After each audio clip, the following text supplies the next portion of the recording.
Sebagian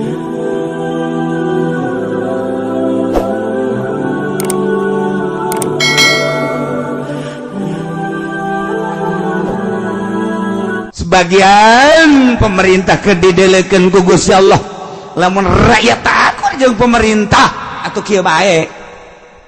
Tapi lamun urang kuari meniti menata kahirupan urang geus kajen pemerintah tukang marali, geus kajen pemerintah tukang maksiat, geus kajen pemerintah tukang teu bener nu teu bener, urang coba urang mulayan kuari. Ieu urang mantepkeun ibadah ka Gusti Allah. Istainu billah wasbiru. Adapun nanaon-nanaon nu tinu pemerintah urang sabaran. Engke ge bakal ditingali urang ku Gusti Allah kekuatan urang sebagai rakyat. Bahwa urang teh ka Allah, sanajan pemerintah lain ka Allah. Engke kakarek dipunculkeun ku Gusti Allah seorang pejuang Arjuna, weh bakal datang ke lamun geus wujud kidam bako mukhalafat. Bismillahirrahmanirrahim.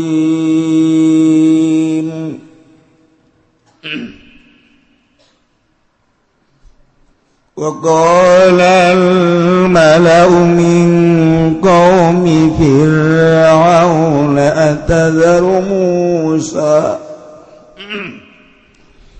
أتذر موسى وقومه ليفسدوا في الأرض ويذرك وآلهتك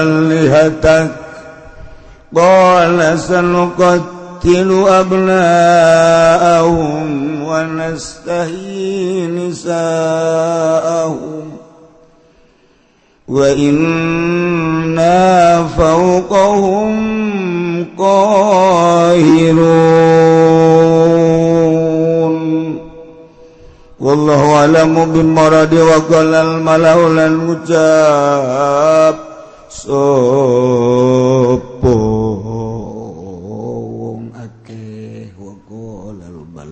ucap sapa kang marulya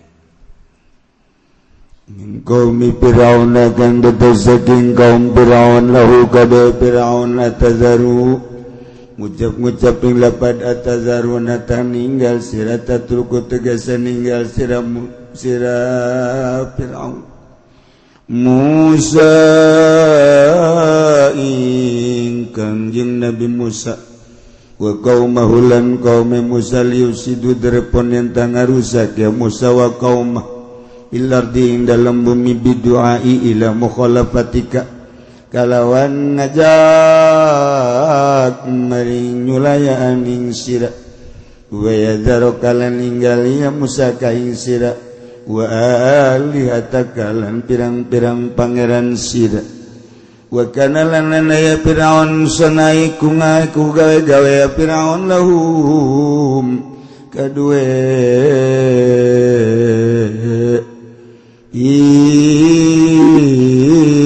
itu kaum aslaman ing pirang-pirang patung syarab pirang-pirang kang cilik ia buduna gang badannya rarembaya kaum Fir'aun ing asnam ugola lan ucap ya Fir'aun ana rabbukum wa rabbuha utawi ingsun iku pangeran sira kabeh lan pangeran asnam walidalan kena ikilah iki ugola ana rabbukum wa rabbuha gola ngucap ya Fir'aun ana rabbukumul a'la utawi ingsun iku pangeran sira kabeh kang luhur gola ngucap ya Fir'aun sanukatilu ngucap yang lebat sanukatilu besok bakal matain ingsun sadaya bitasdidi wa takbibi kalawan dan tasdidan lan dan takbib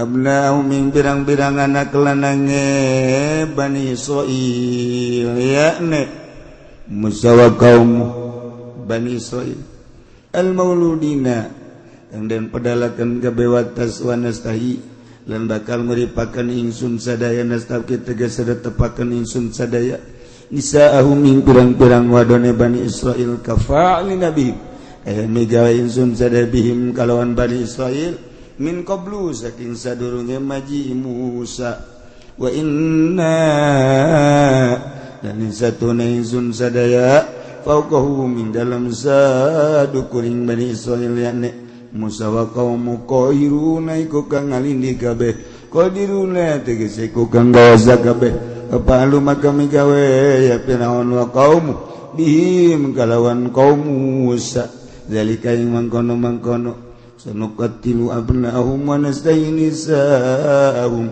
fasaka Bani Israil maka wawadul sapa Bani Israil kabeh Qala Musa liqaumihi ista'inu billah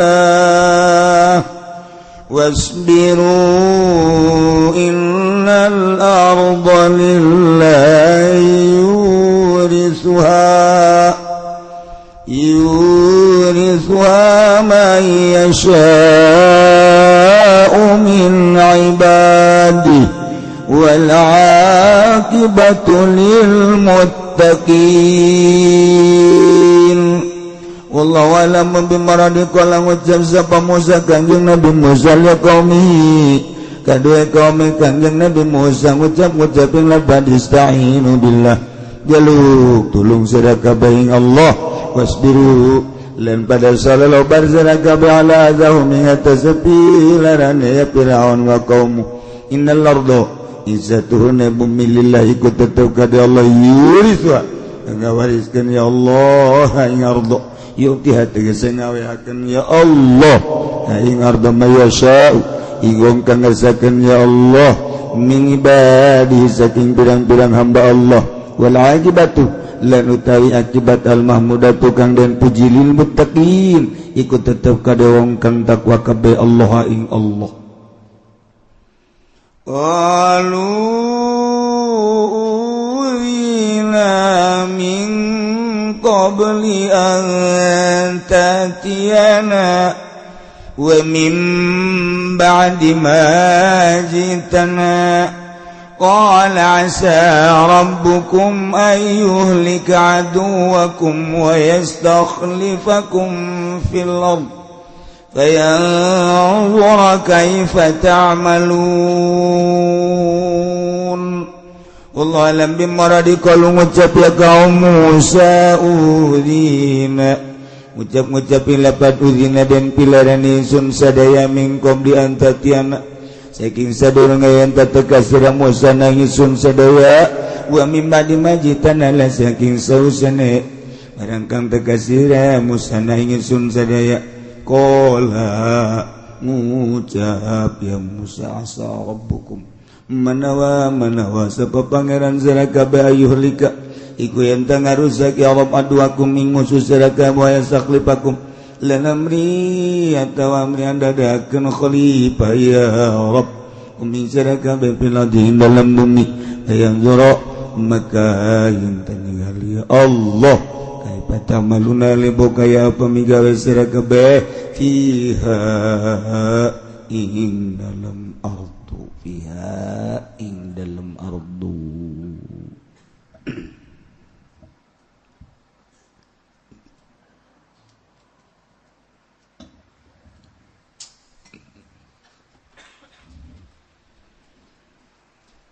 nuluykeun lalakon tentang perseteruan antara Kangjeng Nabi Musa jeung Raja Firaun ngadatangkeun para pesihir anu jumlahna 15.000 pesihir setelah ditarungkeun pesihir jeung Kangjeng Nabi Musa ternyata para pesihir keok kabeh eleh kabeh maka harita keneh para pesihir teh sujud ke Allah Subhanahu wa ta'ala. Di benak hatina percaya bahwa Kangjeng Nabi Musa teh Rasul Allah, tanda kerasulanana mukjizat tongkat anu ditarungkeun jeung sihir-sihir maranehanana. Sabada tukang sihir diancam ku Firaun, kemudian tukang sihir makin mantap hidayahna iman ke Allah, iman ke Kangjeng Nabi Musa alaihissalam. Naon bae nu terjadi ditarima moal kudu coplok iman. Maka sesuai jeung ancaman Firaun, pesihir-pesihir teh disungsang, dicacag leungeun katuhuna, cacag suku kencan. Sanggeus tadi cara racag, salib, disiksa, tetapi makin mantap imanna ke Allah, makin mantap sehingga nu kadeuleu ku para pesihir teh surga Allah Subhanahu wa ta'ala. Iyalah kamahamurahan Allah. Harita tobat iman, tobat langsung jadi wali-wali Allah Subhanahu wa ta'ala. Perjalanan ngajadikeun wali Allah teh lain harita bae, terus datang ka ayeuna. Nu mantak engke di akhirat teh ulah kaget lamun hamba-hamba Allah nu ayeuna barariasa bae, ternyata di akhirat aya di kalangan para wali-wali Allah. Horenganan diangkat jadi walina ketika nyana sakaratil maut. Eta luar biasa. Umat Kangjeng Nabi urang, umat Kangjeng Nabi Muhammad sallallahu alaihi wasallam loba nu diangkat jadi wali ketika sakaratil maut. Hirup nama biasa bae ngan kabelah dieuna nemahna lain lemah lalagaan nyaan, sehingga nyana dibere muriang ku Gusti Allah teh nemah jas. Muriang eta anu terus mawa nyana ka akhirat. Ternyata horenganan dimuriangkeun ku Allah mungkin setahun, mungkin 2 tahun. Di jero muriang teh nemah luar biasa. Ketika dicabut rohna horenganan diangkat jadi wali Allah Subhanahu wa ta'ala. Teu saeutik. Aya anu tatadina bajidor kemudian ngaji. Sanggeus ngaji kemudian manehanana langsung nemah. Hartana kunyana terus dipake berjuang di agama Allah. Pakai ngabangun masjid, ngabangun majelis ta'lim, pondok pesantren nyantun yatim piatu. Horenganan eta kikituan teh deuk diakhirkeun umurna.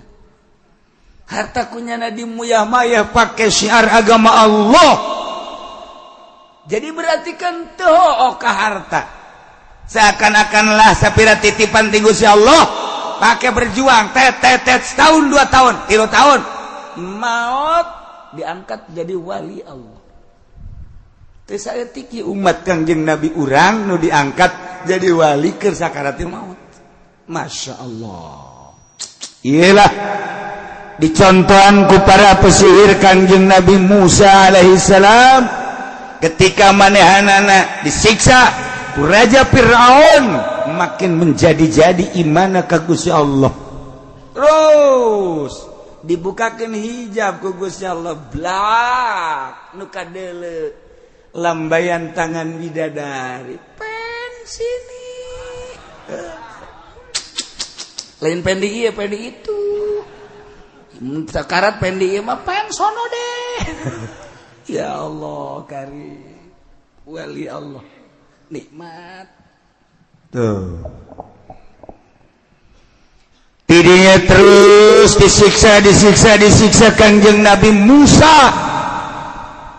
Harita indit Tiareupeun istana ti Raja Firaun. Di jero indi teh orang Bani Israel 500.000 wakila sitami ati alf 600.000 sujud iman ka Allah, iman ka Kangjeng Nabi Musa alaihi milu 600.000 jeung Kangjeng Nabi Musa misah di Mesir teh antara pengikut Kangjeng Nabi Musa sebanyak 600.000 jeung pengikut Raja Firaun anu masih kena jutaan 600.000 milu ka Kangjeng Nabi Musa alaihissalam. Ya Allah ya Rabbi, betapa dahsyatna meureun harita di Mesir teh. Kangjeng Nabi Musa tetap di Mesir. Kabelahan utara Kangjeng Nabi Musa Firaun didinya jeung para penggawa-penggawana jeung para pembesar-pembesarna langsung masuk istana 1 hari 2 hari merenung menciptakan kejadian ngarenungkeun kejadian-kejadian sakitu dahsyatna luar biasa.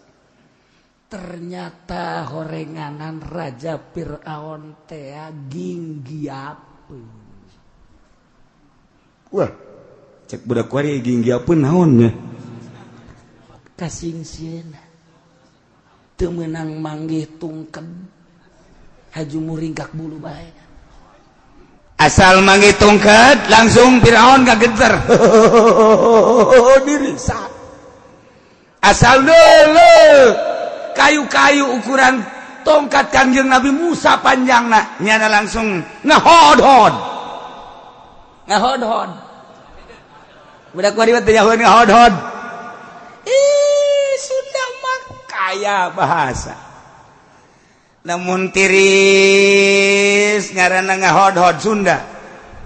Lamun panas ngaranna enger-engeran. Eta Sunda eta kos kitu. Eta ti Sunda ngahodhod da teh lamun hamuriring. Eta ngaranna hamuriring. Tah ieu horenganan Raja Firaun diam-diam horenganannya nasawan. Aduh. Goreng kabejana ya Pangeran Sawan. Jadi Raja Firaun teh terus bae di jero kamar bae nyungsep. Dinten teh geus sieun ngarasakeun kajadian asa di mata bae. Sieun ka Kangjeng Nabi Musa teh lain lalagaan. Teu ngomong Firaun teh kasasahan. Sieun teu wani kaluar besi aya tungked. Teu wani kaluar besi aya tungked. Kos urang bae lamun pernah nelekun ti anak teu wani kaluar besi aya pocong saya kunti anak ginggiapeun beringkak bulu ya jemaatah tama kos kitu ulah sok sieun kana kos kitu urang mah kana kos kitu mah teu kudu pake kasih malah mah tang-tangan bor mun urang keluar tiba-tiba aya pocong kakara hiji Bapak sia, Mas sia, Bapak kolot sia, turunan sia, pocong. Hayo datangkeun. Angganing pocong mah lamun ditangtang kitu nya mah aya. Saketika eta jadi lobaan, je, sia lobaan we.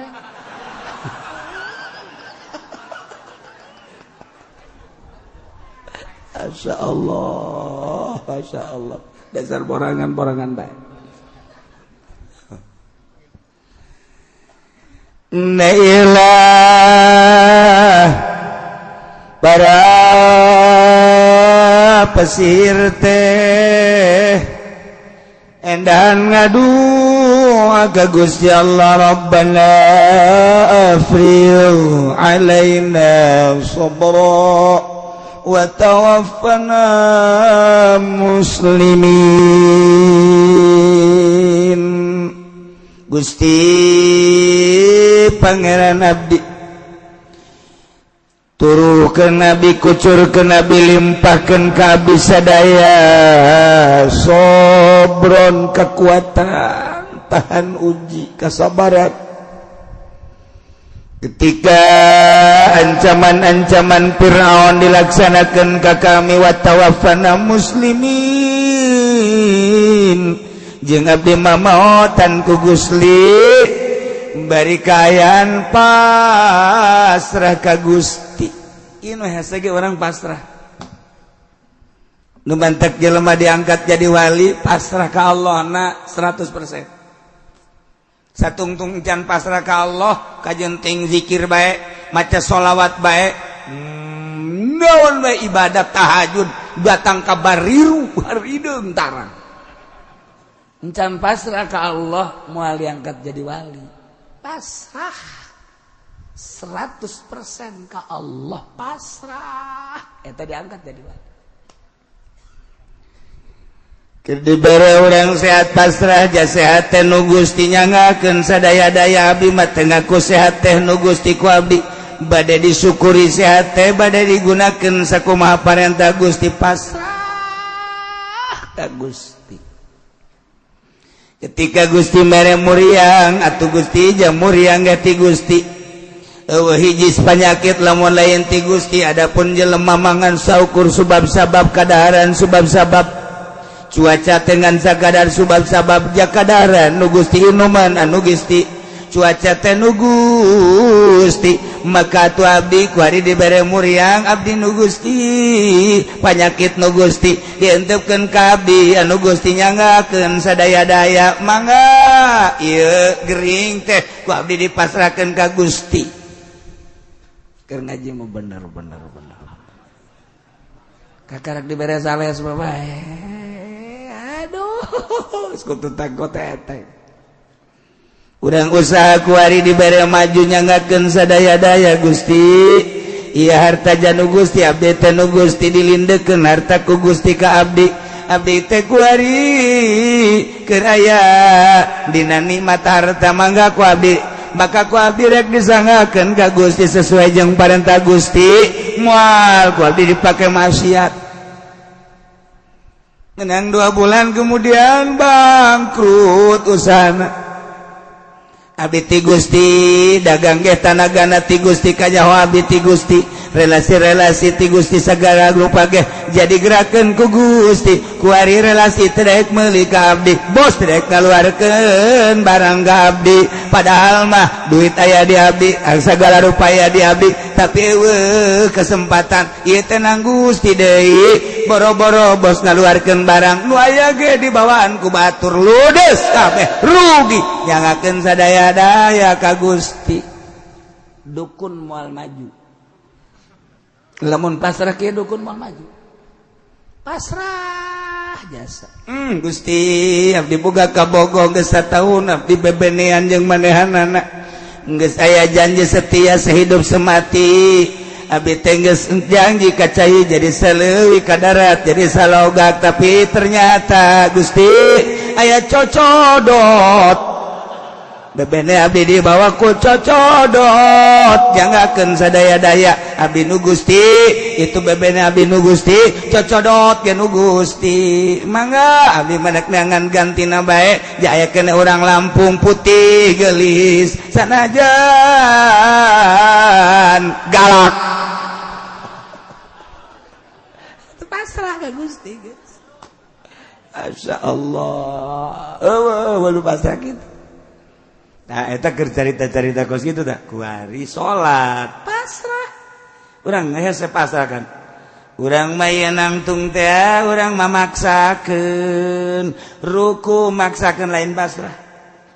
Sujud ge urang mamaksakeun lain pasrah. Babacaan ge urang mamaksakeun lain pasrah. Oh, mau boga janji mah. Urang salat magrib baju ditungguan ku jelema, tungguan ulah Gusti aing rek salat teh aya ke pangeran. Soalnya Allahu Akbar, bolim, assalamualaikum, siap. Kita sholat kos gitu jasa. Enggak sholat, gas. Cepat amat jumping-jumpingkan. Eta lain pasrah. Nati mimiti wuduna pasrah ka Allah abdi nu Gusti gerak nu Gusti cai nu Gusti ngocor nageh ku Gusti kuari abdi wudu titaku Gusti teu aya nu abdian sadayana ge nu Gusti pasrah lain sungut dia beukeun nyaritakeun rasa pasrah abeh urang bisa mulai beres ngala wudu terus urang make baju Gusti dititahna ge katuh heula tayamun ngaranna ngasupkeun bajuna ge katuh heula terus kenca terus dikacingkeun ku urang ieu make baju teh Gusti karena Gusti lain karena sasaha anu intina mah ieu teh nutupan aurat deuk ka Gusti adapun urusan aurat nama sakadar baina surah wa rukbah tapi ka dieu nama tambahan ku adab abdi teh jore ja aya baju teh lamun sakadar baju nu biasa bae mah ieu baju ti Gusti deuk di ka Gusti keun teu hayang kadeuleu ku sasangan ku Gusti beja pamere Gusti masyaallah ake samping gitu keneh berangkat orang abdi dek menuju masjid padahal mah ibadah ka Gusti mah teu kudu di masjid ja Gusti mah di mamana ge aya tapi pan aya parentah Gusti di masjid mah bisa berjamaah maka abdi teh ieu lempang teh di jero parentah Gusti lantaran dek ngaharep ka Gusti melalui berjamaah geus di jalan aja tungku di imah deka masjid teh sangkilang aya zimba ge teu kadeuleu urang kecuali susuna gede siapa kitu bae sih pasrahna setengah-setengah untuk ngamandeka masjid nala susu ngejebleh atuh tahiyatna ge lain asyhadu alla ilaha illallah nunjuk ka Allah orang ngana ingat ka susu gejebleh teu beres ulah lu baleul wakliet Allah pereu datang ke masjid pasrah urang belajar pasrah teh hese belajar pasrah hese lamun urang geus bisa belajar pasrah leuleus awakna awak leuleus pasrah teh leuleus coba nu pasrah mah kan leuleus nu pasrah mah leuleus embe dek dipencit pasrah leuleus tapi embe dek dipencit berontak dicekelan kuduan kutiluan kopatan ge wese eta berontak ngaran tapi lamun pasrah leuleus urang be contoh urang lamun pasrah leuleus ka Allah leuleus geus atuh urang ku ari manangtung Gusti masjid nu Gusti nangtungna ge ieu teh ti Gusti Gusti mah maha uning aja abdi teh ciptaan Gusti dilempangkeun ge ku Gusti ditangtungkeun teh ku ari ti dieu ku Gusti teu kudu bebeja sabenerna mah ka Gusti Gusti mah maha uninga nu mantak Muhammadiyah mah langsung Allahu Akbar Wahabi mah langsung Allahu Akbar salah teu salah Muhammadiyah teu make usuli teu salah langsung aja Allah mah nyahueun dia Allahu Akbar mantek Muhammadiyah hebat itu asana sia jadi Muhammadiyah kabeh Wahabi ge Allahu Akbar kok urang mah make usuli tamrina ieu teh ngalempengkeun hate aing geus lempeng mah ka hate ulah usoli dilempengkeun hate teh teh menghadap ka Gusti Allah besi ngolembar diusolikeun sholli fardhul maghribi salasa rakaat usah kitu usoli geus kana salah pugu maghrib usoli fardhu subhi aduh tinggal anak nanut ngamakmumpan subuh sih azana kunut engke ya makanya ini maghrib toel mun anak bah salah lain subuh maghrib bah abah ieu keur puyeng emang kunaon bah utang bawa ke sholat tuh sholli fardhul maghribi salasa mustaqim padahal teh kudu dibejaan atuh Gusti urang di dinya genan Allah leumpang nang Allah nangtung nang Allah ngan urang nah Allah menelekeun urang teu asa didelekeun, Allah menyawan urang teu asa dikajauhkeun, Allah mengadenge urang teu asa didengekeun supaya boga asa rasa mantep kan. Allahu akbar nemah biasa bakal kebal salat ge ku nemah mah sebab Allah na aya keur ngagerakeun urang keur nelekeun urang atuh urang nikmat jeung pangeran. Mulai cara tadi sholat tungguan sholli Allahu Akbar geri bangun dolin loh dolin beres teu asa jeung Allah teman sholat kos kitu do ieu rasa ieu ge mantap wa tawaffana muslimin mautkeun Nabi Gusti dalam keadaan pasrah maka dilaksanakan penyiksaan terhadap pesihir-pesihir mararai pesihir.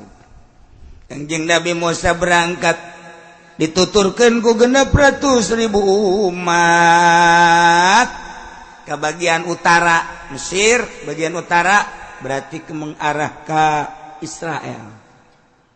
Nah kuari maka caritakeun Raja Firaun ginggiapeun rerenjagan aya ge rerenjagan mah bos di mana-mana endek di sidang rerenjagan pejabat di mana-mana endek di sidang rerenjagan ka supirna ge nya ngomong lo nyupirin yang bener lo ngeremnya jangan sampai gua ngerenjag.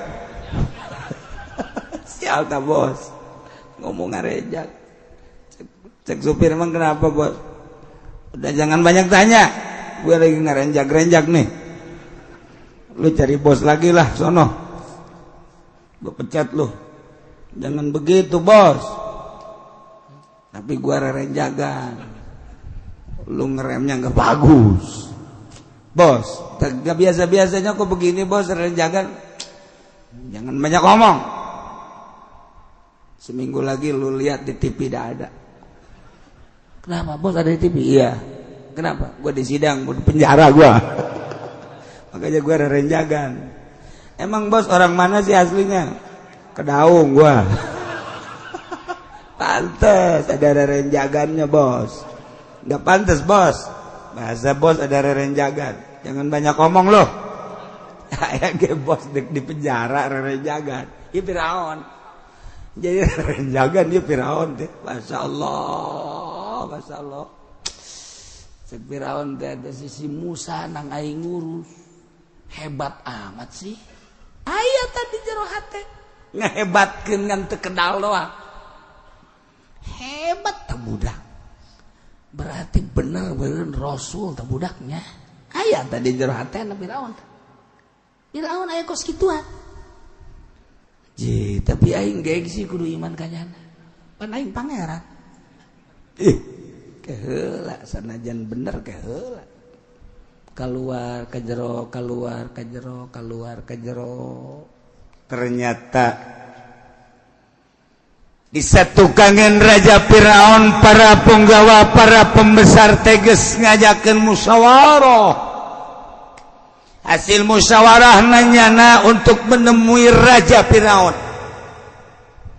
Ternyata para pembesar teh nyarita di harapan Firaun.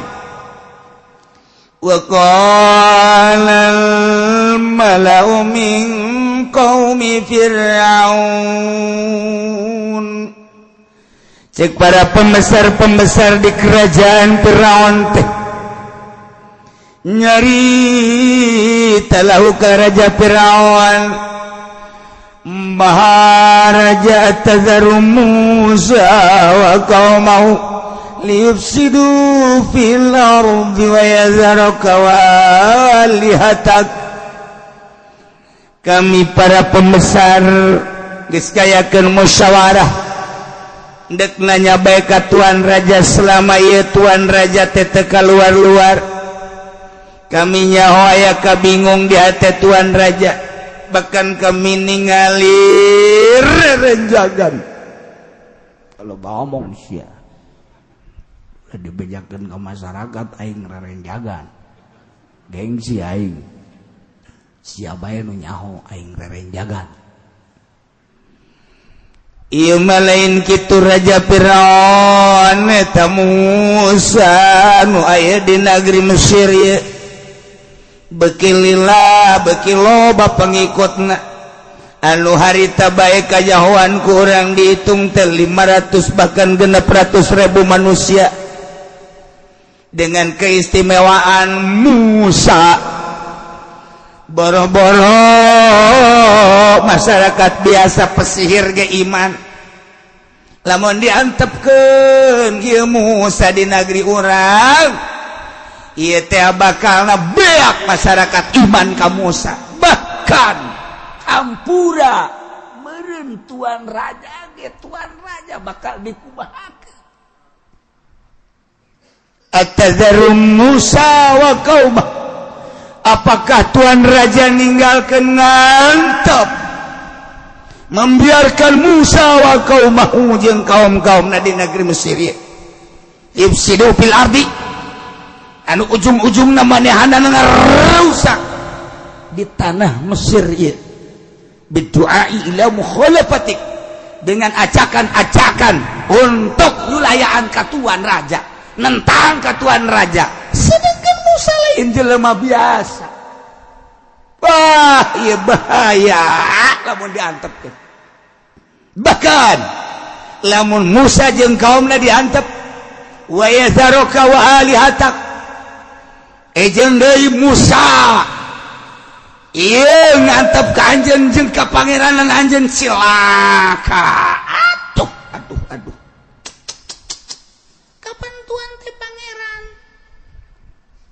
ieu ke ka pangeranan tuan lenyap bakal naku Musa kumaha atawa cek sakaum basalah alihatak teh raja Firaun teh wa kana sanalahum astaman sugaron Kangjeng Nabi Musa raja Firaun teh nyeunan patung-patung laletik sebagai perwakilan Firaun dijieunkeun patung-patung laletik kita disembah ku manehanana barinya ngomongna ana rabbukum wa rabbuha kaula teh pangeran maraneh jeung pangeran nu disembah ku maneh oplo tah Firaun dipangieunkeun ku nyana patung-patung laletik anu patung tersebut teh disarupakeun kana bintang-bintang sebab masyarakat harita teh aya anu nyembang ka bintang Taurus aya nu bintangna Libra aya nu bintangna Scorpion aya nu bintangna bintang macam-macam bintang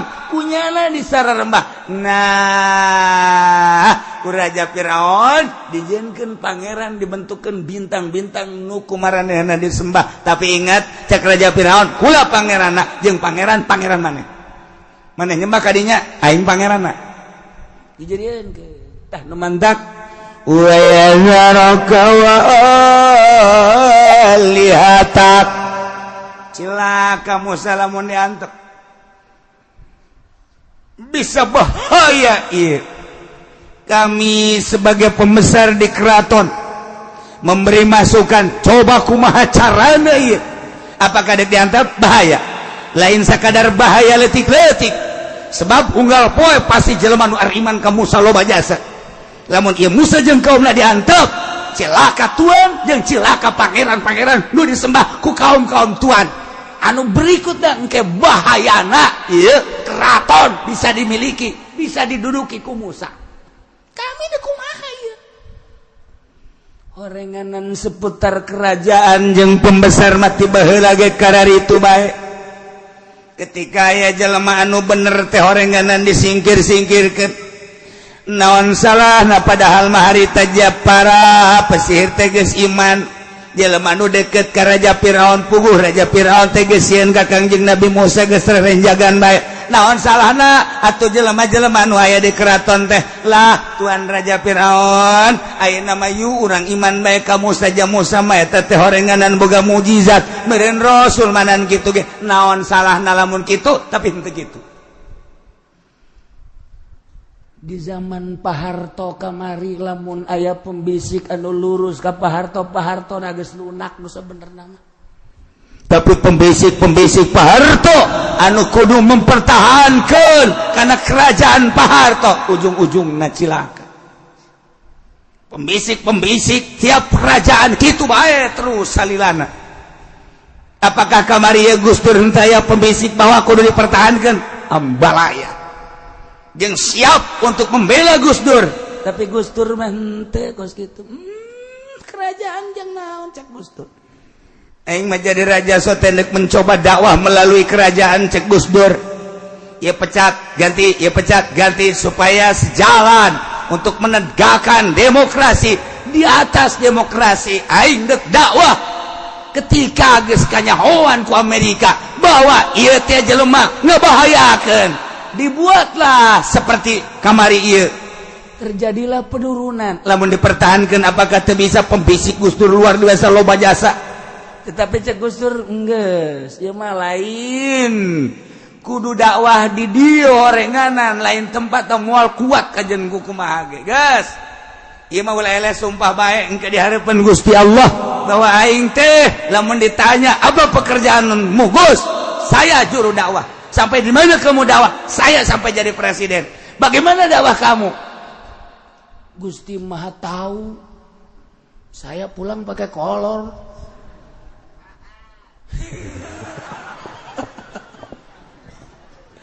Itu karena ketidaksanggupan saya dakwah. Diberi kekuatan hanya sampai di sini. Ya Allah, mungkin belum saatnya Indonesia untuk menjadi negara Islam. Saya pakai bendera demokrasi dimanapun saya pakai bendera demokrasi. Tapi hanya Engkau ya Allah yang Maha tahu. Di atas demokrasi, di balik demokrasi, sebetulnya saya dakwah untuk syariat. Tetapi belum saatnya ya Allah. Hanya sampai di sini ya Allah. Saya tidak mempertahankan jabatan. Engkau Maha tahu. Eta teh pembisikna lain lalaga. Oh, NU. Kemudian atuh kitu partai. Kekuatan, emang kekuatan militer teu ngadukung ka Gus Dur? Ngadukung. Dipersentasekeun gedean nu ngadukung ka Gus Dur dibandingkeun nu teu. Tapi kumaha? Henteu cek Gus Dur. Cukup sampai di sini. Ketikanya Nadi Imah ditanya, "Kenapa Gus?" "Takut saya mati jadi presiden. Saya jadi presiden terus mati celaka." Tah eta kos kitu kapan? Urang mah kumaha yang terus bae teu boga pikiran dakwah. Dia teh Gus Dur teh lain lalagan. Nah ieu mah keur carita Raja Firaun. Kunaon eta malak-malak. Orang-orang dekat pembesar-pembesar teh henteu ngabisiki iman bayu ka Musa. Jadi jelas Musa teh Rasul Allah, boga mujizat teh kitu. Pertahankeun wahai Firaun. Engkau sebagai raja sekaligus sebagai Tuhan. Kami akan melindungimu dan kami bertanya akan dibiarkankah Musa? Akan dibiarkankah Musa dan kaumnya yang akan merusak di negeri Mesir ini? Bukan saja merusak agama, tetapi merusak kekeratonan kerajaan. Bisa-bisa ini kerajaan akan diambil alih oleh Musa. Endahan kos kitu kapan? Raja Firaun kudu kumaha tuh hayu coba urang musyawarah. Ya. Kami aya ngadenge coba tindakan ti seorang raja anu sekaligus jadi pangeran. Da kumaha coba hayu. Kami siap untuk membantu. Cek raja qala sanuqatilu abnahum wa nastahyi nisahum. Baheula teh keur Kangjeng Nabi Musa encan lahir. Para dukun-dukun teh mere bayangan ka Raja Firaun. Nurutkeun cek hitung-hitungan bakal aya hiji manusia lalaki anu bakal ngelehkeun kana kerajaan Raja Firaun. Hitung-hitungan para dukun-dukun tersebut teh supaya teh terjadi, maka Raja Firaun harita ngayakeun tindakan di masyarakat. Orok-orok nu karak lahir lalaki bunuh. Penganiayaan anu luar biasa kan baheula teh. Teu meneng aya orok. azalaya nurene bae 9 bulan geus ditungguan bae kan ku ari mah nungguan salakina kesel nungguan lahiran tas lahiran kesel deh tuh sama seri mentek kudu boga 2 ge yang serep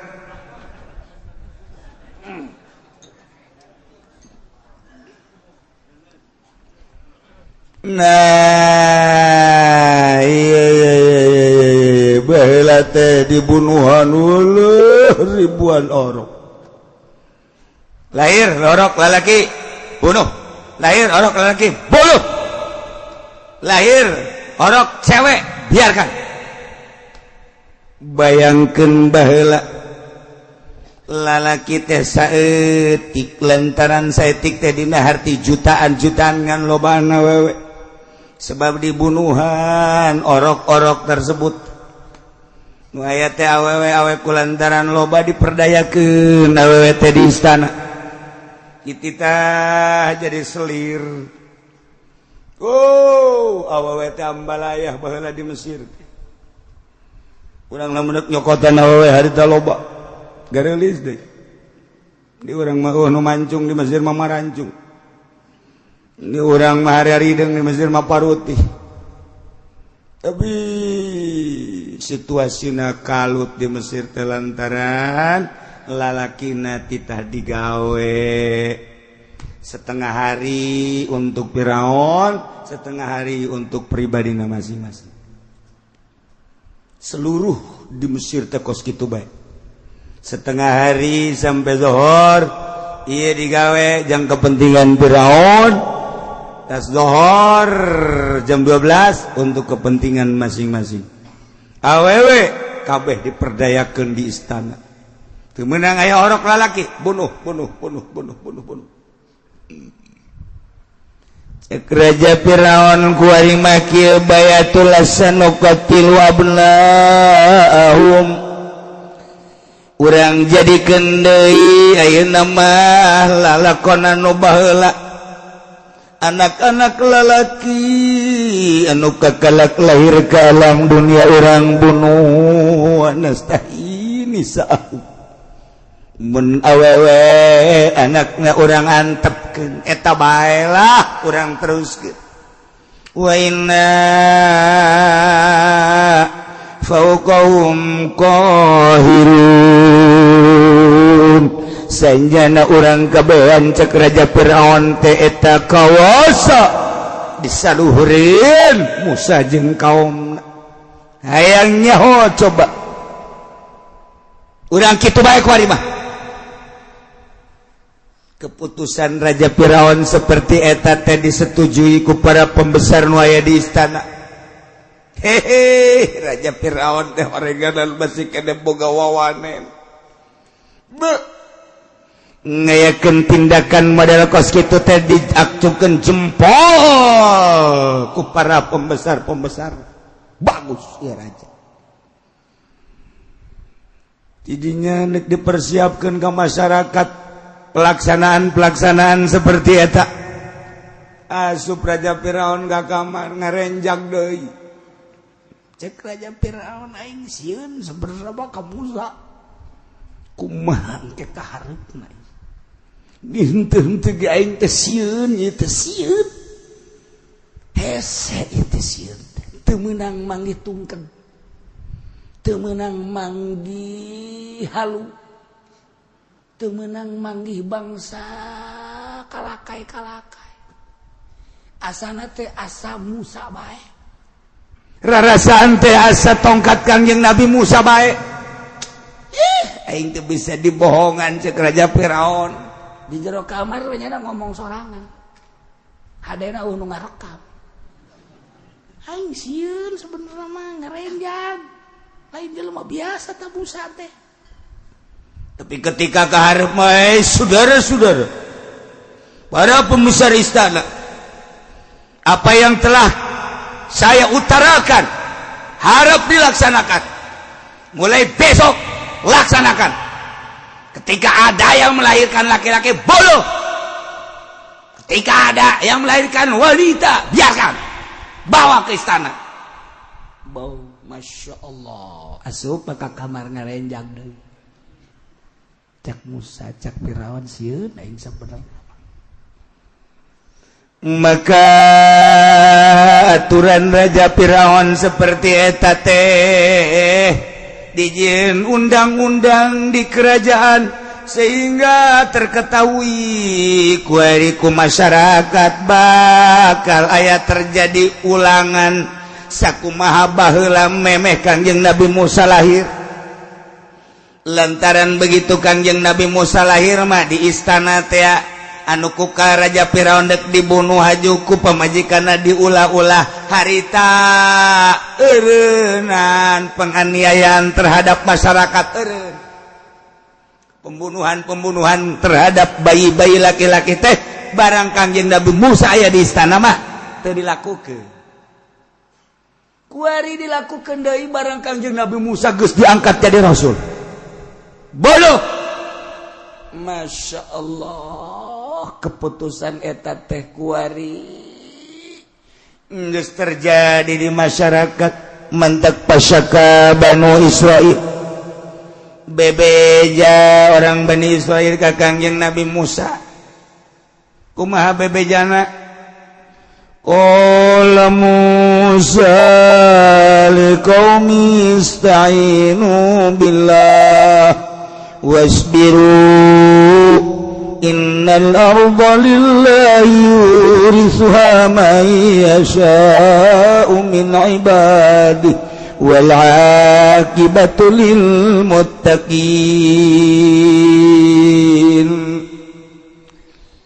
Cek kaum Bani Israil Musa kami teh iman ka Allah iman ka anjeun sebagai utusan Allah nu maksud kami iman teh hayang meringankan beban kami diharapkan ku imana kami ka anjeun teh Musa beban kami teh rada kurang diantarana beban teh kami ieu digawe setengah hari jam kepentingan Musa jam kepentingan Firaun setengah hari deui jam kepentingan kami nah ye supaya ulah lamun kami geus iman ka anjeun mah anjeun teh bisa usul ka tuan raja supaya kami ulah dijadikeun abid pamajikan urang pamajikan kami supaya ulah dijadikeun amat nu mantap kami iman ka anjeun tah ieu kumaha ieu malah aya deui instruksi tuan raja anak-anak urang kuarimun lalaki bakal dibunuh deui bae. Daratang kabeh ka Kangjeng Nabi Musa kumaha ieu urang ieu nasib kaharep kami iman teh hayang supaya rada ringan beban hayang supaya lebih baik kehidupan urang kabehan tapi ternyata ieu horenganan terjadi deui pembunuhan anak-anak lalaki. Kumaha coba Musa? Kangjeng Nabi Musa ngan sakadar mere instruksi ka kaumna. Cek Kangjeng Nabi Musa ista'inu billahi wasbiru. Marenta tulung ngaranjeun kabeh ka Allah jeung sabar geura. Dua dititahna ku Kangjeng Nabi Musa ka Allah minta tolong nomor kedua tahan pilara kasakit kanyeri cocoba balai anu bakal diturunkeun ti Firaun sabar lantaran innal arda lillah pidato Kangjeng Nabi Musa harita bahwasanya tanah ieu bumi ieu milik Allah yurisuha may yasha'u min ibadihi nu ku Allah bakal diwariskeun ieu bumi teh ka hamba-hambana kumaha Gusti Allah kumaha kasaning Allah nu penting urang bari menta ka Allah jeung sabar wal aqibatu lil muttaqin akibat anu terpuji ujung-ujungna ieu teh kapan bakalna dibikeun ka jelema anu takwa ka Gusti Allah Subhanahu wa taala. Kangjeng Nabi Musa kuarima kieu baheulanan urang iman mantepkeun ka Gusti Allah percayakeun bahwa kula adalah utusan Allah penganiayaan anu bakal terjadi di Raja Firaun urang hadapi dengan 2 1 istainu billah minta tulung ka Allah nomor kedua wasbiru sabar tidinya kaum-kaum teh langsung ngalaksanakeun minta pertolongan Gusti Allah tur salalabar sapoe 2 poe pelaksanaan mulai dilaksanakeun aya anu reuneu ditungguan borosot lahir lalaki cokot bunuh Masya Allah dihareupeun nu ngalahirkeun bisa dibayangkan ku urang setiap aya nu reuneu ditungguan borosot lalaki bunuh harita kene kalut di Mesir lamun kuari ngeundeuk ngadirikeun keadilan di Mesir silih bunuh antara kedua belah pihak anu di jero mah tetep Amerika can sakumaha ayeuna mah baheula bayangkeun coba lahir lalaki bunuh di hareupeun ibuna anu sakitu ngandung susah payahna 9 bulan borosot awewe amankan terus diantepkeun gede bawa ke istana Masya Allah karim gitulah terjadi laporan ka Kangjeng Nabi Musa ngan sakadar instruksina ista'inu billahi wasbiru memang sakitu ti Gusti Allah Rasul mah teu meunang kurang teu meunang leuwih heulangan cak Allah Musa instruksikeun ka umat instruksikeun ka kaum ista'inu billahi wasbiru sakitu bae heula dek ditingali datang ka mana kekuatan kaum diadukeun kekuatan isti'anah ka Allah kasabaran dirina ka Allah jeung penganiayaan Raja Firaun baheula seperti kos kitu borosot cokot prinsip borosot lalaki prinsip loba nu stres indungna jeung bapana harita deuleu anak dipencit di hareupeun indung bapana Masya Allah karim seminggu 2 minggu sebulan 2 bulan bebeja ka Kangjeng Nabi Musa tetep Allah kakarak mere instruksi ista'inu billahi wasbiru tekuat kaum ketika geus sababaraha bulan dirasakeunana makin parah kaparahanana lantaran kuari mah diperdayakeun teh lalaki nu kamari mah keur memeh Kangjeng Nabi Musa mah da diperdayakeun teh digawekeun teh setengah hari kuari mah full sapoe cek Raja Firaun lalaki-lalaki kuari kumaha digawe full sapoe nomor kahiji eueuh dibere kesempatan jang dirina digaji henteu terutama kaum-kaum Bani Israel balik ke Israel bunuh Masya Allah karim penganiayaan Raja Firaun temang kumaha gitu kuari digawe terus digaji henteu dahar kudu nangurang nginum kudu nangurang pake kudu nangurang gawe full sapoe kudu di istana dan kepentingan tuan raja teu digaji anak lalaki bunuh di hareupeunana cek kaum Kangjeng Nabi Musa kok kuari leuwih parah penganiayaan Raja Firaun teh dibandingkeun jeung memeh datang anjeun Musa kami iman ka Allah iman ka anjeun teh ieu teh hayang memperingan beban hayang aya dina kanikmatan ibadah tapi ternyata orang dirasakeun ku kami kos kieu kumaha ieu Musa kumaha ieu kami kumaha unjukan kaum Kangjeng Nabi Musa ka Kangjeng Nabi Musa diabadikeun dina Al-Qur'an ieu qalu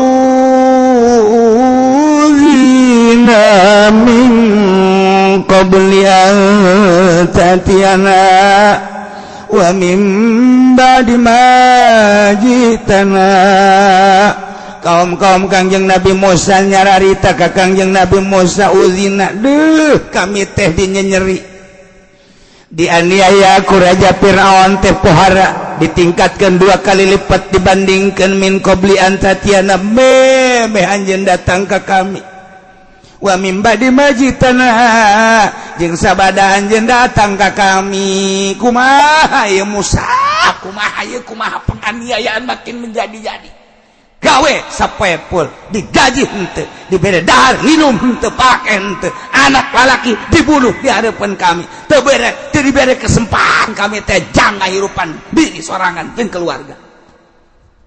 Masya Allah, terutama nu 600.000 manusia nu iman ka Allah, nu iman ka Kangjeng Nabi Musa. Jawaban Kangjeng Nabi Musa qul asa rabbukum ayyuhlika aduwakum wa yastakhlifakum fil ard fayanzura kaifa ta'malun.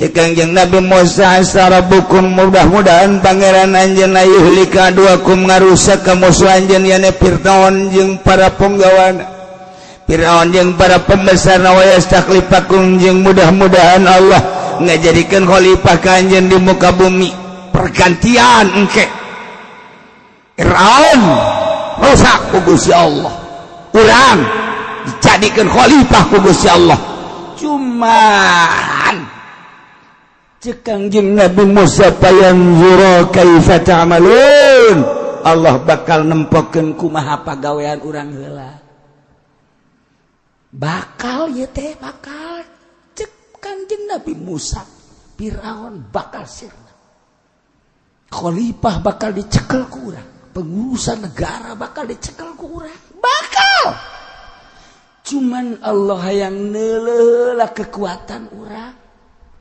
payanzuru kaifa ta'malun kumaha pagawean urang ieu nu tadi ditita ista'inu billahi wasbiru datang ke mana eta heula buktikeun kuari urang di Indonesia teh hayang rapih hayang adil ieu teh teu mudah fayanzuru kaifa ta'malun Allah bakal nempokeun heula kumaha pagawean urang rakyat didelekeun ku Gusti Allah sebagian pemerintah kedidelekeun ku Gusti Allah lamun rakyat takut jeung pemerintah atuh kieu bae tapi lamun urang kuari meniti menata kahirupan urang geus kajen pemerintah tukang maraling geus kajen pemerintah tukang maksiat geus kajen pemerintah tukang teu bener nu teu bener urang coba urang mulayan kuari ieu urang mantepkeun ibadah ka Gusti Allah ista'inu billah wasbiru adapun nanaon-nanaon nu tinu pemerintah urang sabaran engke ge bakal ditingali urang ku Gusti Allah kekuatan urang sebagai rakyat bahwa urang teh ka Allah sanajan pemerintah lain ka Allah engke kakarek dipunculkeun ku Gusti Allah seorang pejuang Arjuna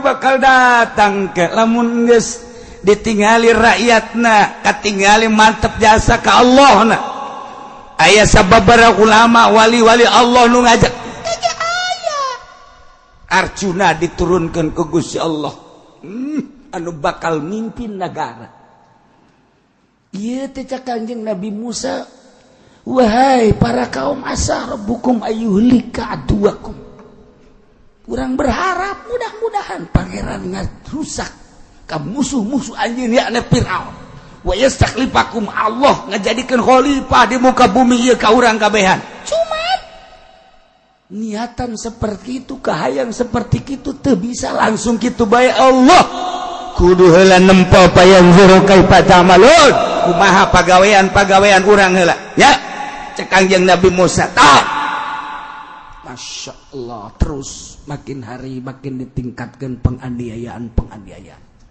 terus pembunuhan jelema geus sing golepak para raeh lantaran digawekeun pol sapoe digaji henteu dibere dahar dibere nginum dibere pake henteu geus kacau luar biasa.